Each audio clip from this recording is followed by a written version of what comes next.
Hi dear viewers, अगर आपने अच्छी इंग्लिश बोलनी है या अच्छी इंग्लिश सीखनी है तो आपको ईडियम सीखने पड़ेंगे। तो आज ईडियम्स के हवाले से एक लेक्चर में ला चुका हूँ। इससे पहले भी एक लेक्चर अपलोड कर चुका हूँ। अगर आप इस वीडियो के ऊपर नए हैं तो काइंडली उसका भी विजिट करें, उसको चेक करें।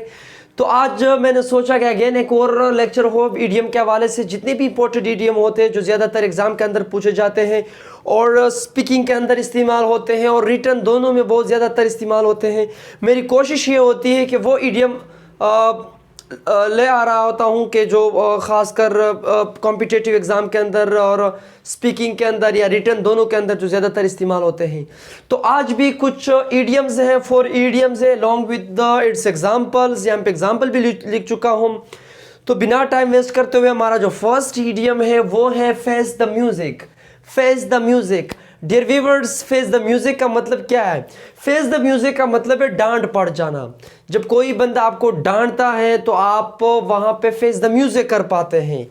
तो इस सेंस में हम कहते हैं कि फेस द म्यूजिक। अब इसको सेंटेंस के अंदर इस्तेमाल करते हैं कि शी फेस्ड द म्यूजिक, उनको डांट पड़ गई। She faced the music.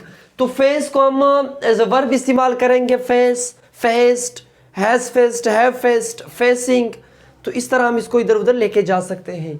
Second example देखिए, I have faced the music, मुझे डांट पड़ गई बिकॉज ऑफ माई हॉलीडेज, क्योंकि मैंने छुट्टियां की थी, हॉलीडेज की वजह से मुझे डांट पड़ गई। या इसी तरह आप कह सकते हो कि I always face the music, मैं अक्सर जो है मुझे डांट पड़ जाती है। I always face the music, आप इस तरह भी कह सकते हो।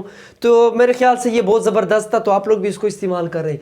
सेकेंड नंबर पे है कि स्पोक इन समबडीज व्हील। अब समबडी से मुराद ये है कि your, his, her, my, your.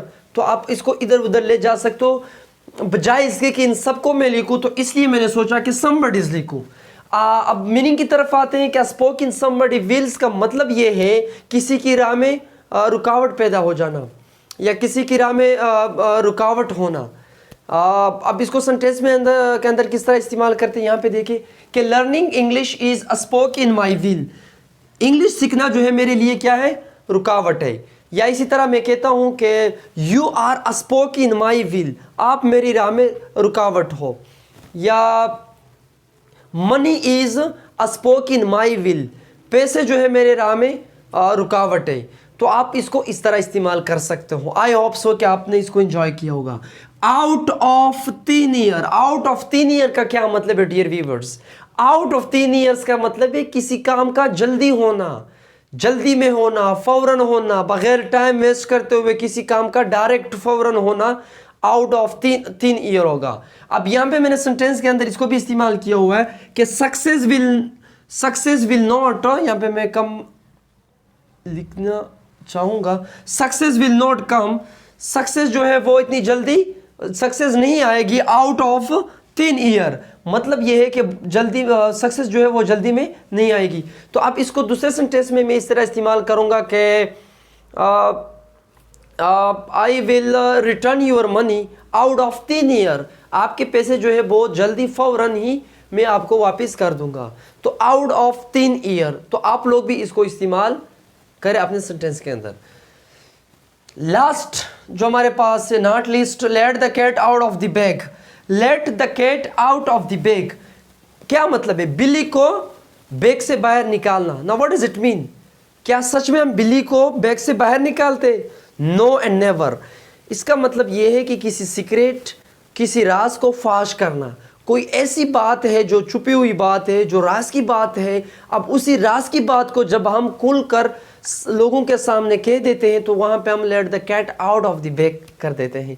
अब इसको सेंटेंस में किस तरह इस्तेमाल करते हैं, यहाँ पे देखें कि फाइनली, आखिरकार, he let the cat out of the bag. Finally he let the cat out of the bag, आखिरकार उन्होंने उस राज को फाश किया। वो जो बात छुपी हुई बात थी उसको उन्होंने कह दी। या कह सकते हो कि I accidentally let the cat out of the bag. मतलब ये है कि जानबूझकर या पता ही नहीं था मुझसे वो बात जो है निकल गई, वो जो राज थी वो फाश हो गया मुझसे। तो आई थिंक सो आप लोगों ने काफ़ी इंजॉय किया होगा इसको। तो आप इस इडियम को इस्तेमाल करें, अपने सेंटेंस के अंदर इस्तेमाल करें, अपने स्पोकन के अंदर भी इस्तेमाल करें। तो बस आज के लिए इतना ही, मिलते हैं अगले लेक्चर में। टिल देन टेक केयर, अल्लाह हाफिज़, थैंक यू सो मच।